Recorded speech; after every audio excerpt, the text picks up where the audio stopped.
भाजपकडनं टीका करतात तर त्यांना माझं एवढंच सांगणं आहे, ही परंपरा आहे. राष्ट्रीय स्वयंसेवक संघाची जशी परंपरा आहे तशी शिवसेनेची देखील परंपरा आहे आणि परंपरा कधी सोडू नये. किती संकट आलं तरी देखील परंपरेला साजरं असं काम केलं पाहिजे. प्रतिवर्षाप्रमाणे याही वर्षी विचारांचं सोनं आणि शस्त्रपूजनाचा कार्यक्रम होणार आहे. जसं राष्ट्रीय स्वयंसेवक संघाचं सकाळी संचलन झालं, त्यांनी आपला कार्यक्रम सोडला का? नाही. परंपरेचे कार्यक्रम चालतच राहतील.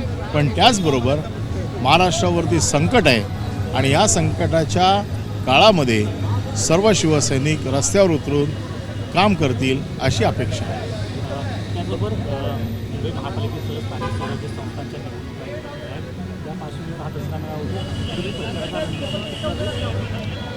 उद्धव साहेब आज आपले विचार मांडतील, त्यातून ते पुढची सगळी रणनीती जी काय आहे किंवा शिवसेना कशा पद्धतीने या सगळ्या निवडणुकांना सामोरं जाईल याचं देखील ते मार्गदर्शन करतील. मला असं वाटतं थोड्या वेळातच विचारांचं सोनं आहे हे अख्खा महाराष्ट्रातले शिवसैनिक लुटतील.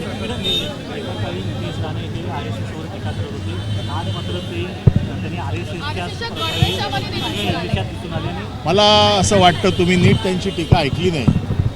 ते RSSला अर्धी चड्डी म्हणायचे आणि ते आज अर्ध्या चड्डीतच आहेत, पण त्यांच्यासाठी ती फुल आहे. दुसरीकडे जसं तुम्ही म्हणालात की पारंपरिक पद्धतीनं या शिवतीर्थावर दसरा मेळावा पार होतो आहे, पण शिवसेना शिंदे गटातर्फे देखील म्हटलं गेलं आहे की देसको येथे पारंपरिक पद्धतीनं साधेपणानं मेळावा पार पडतो. हो ना, परंपरा आहे आणि परंपरा पार पाडायला कोणाचंच काही ऑब्जेक्शन नसायला पाहिजे. महाराष्ट्रावर संकट आहे, संकटामध्ये अख्ख्या महाराष्ट्राने एक दिलाने एकजुटीने या संकटाला सामोरं गेलं पाहिजे. पण याच्यासाठी आपली परंपरा बाजूला ठेवण्याची काही गरज नाही. आज अख्ख्या दसरा देखील विजयादशमीचा सोहळा आहे, आज अख्खा महाराष्ट्र साजरा करतोय. परंतु ही भावना मनात आहे की या महाराष्ट्रावरती संकट आलं आहे, शेतकऱ्यांना मदत करायला पाहिजे, ही भावना देखील आमच्या मनात आहे. सगळे जण साधेपणाने करत आहेत. डेस्कोमध्ये साधेपणाने करत असतील, शिवाजी पार्कवरती साधेपणाने होतोय आणि त्यामुळे मला असं वाटतं की प्रत्येकाने हे भान ठेवलं पाहिजे की महाराष्ट्रावरती संकट आहे.